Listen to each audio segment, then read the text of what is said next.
देवी लक्ष्मी ने आखिर बेल वृक्ष का रूप क्यों लिया? ऐसी कथा आपने कहीं नहीं सुनी होगी। नारद जी ने एक बार भोलेनाथ की स्तुति कर पूछा, हे प्रभु, आपको प्रसन्न करने के लिए सबसे उत्तम और सुलभ साधन क्या है? हे त्रिलोकीनाथ, आप तो निर्विकार और निष्काम हैं। आप सहज ही प्रसन्न हो जाते हैं। फिर भी मेरी जानने की इच्छा है कि आपको क्या प्रिय है। शिव जी बोले, नारद जी, वैसे तो मुझे भक्त के भाव सबसे प्रिय हैं, फिर भी आपने पूछा है तो बताता हूँ। मुझे जल के साथ साथ बेल पत्र बहुत प्रिय है। जो अखंड बेल पत्र मुझे श्रद्धा से अर्पित करते हैं, मैं उन्हें अपने लोक में स्थान देता हूँ। नारद जी भगवान शंकर और माता पार्वती की वंदना कर अपने लोक को चले गए।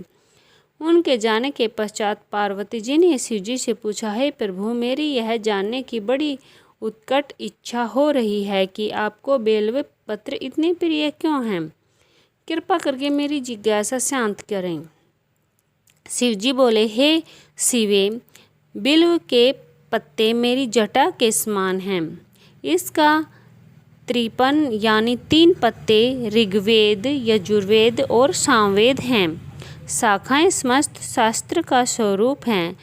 बेल वृक्ष को आप पृथ्वी का कल्प वृक्ष समझें, जो ब्रह्मा, विष्णु और शिव स्वरूप हैं। स्वयं महालक्ष्मी ने शैल पर्वत पर बेल वृक्ष के रूप में जन्म लिया था। यह सुनकर पार्वती जी कौतूहल में पड़ गई। उन्होंने पूछा, देवी लक्ष्मी ने आखिर बेल वृक्ष का रूप क्यों लिया? आप यह कथा विस्तार से कहें। भोलेनाथ ने देवी पार्वती को कथा सुनानी शुरू की। हे देवी, सतयुग में ज्योति स्वरूप में मेरे अंश का रामेश्वर लिंग था। ब्रह्मा आदि देवों ने उसका विधिवत पूजन अर्चन किया था। फलतः मेरे अनुग्रह से वाग्देवी सबकी प्रिय हो गई। वे भगवान विष्णु को सतत प्रिय हो गई। मेरे प्रभाव से भगवान केशव के मन में वाग्देवी के लिए जितनी प्रीति हुई वह स्वयं लक्ष्मी को नहीं भाई। अतः लक्ष्मी देवी चिंतित और रुष्ट होकर परम उत्तम श्री शैल पर्वत पर चली गई। वहां उन्होंने मेरे विग्रह की उग्र तपस्या प्रारंभ कर दी।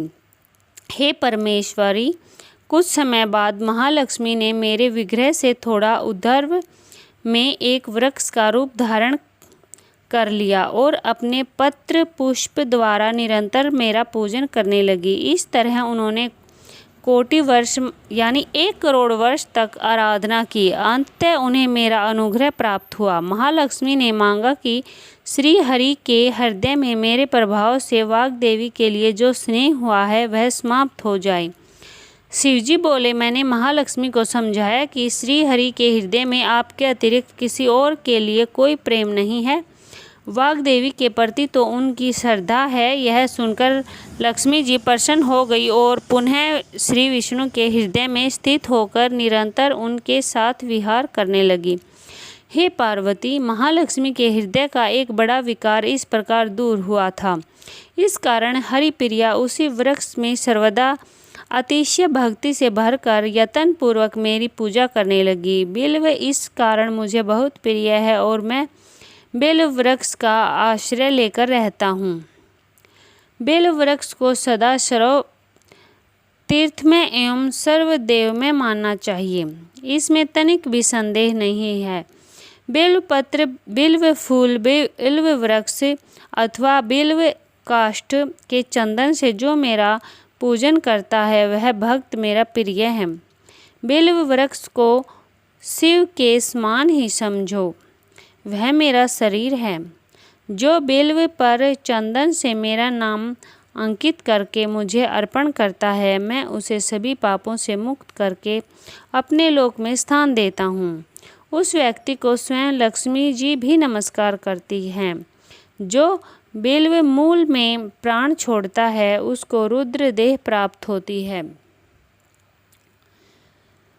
तो ये थी आज की जानकारी। ऐसी अच्छी जानकारी के लिए हमारे चैनल को लाइक, शेयर और सब्सक्राइब जरूर करें। धन्यवाद।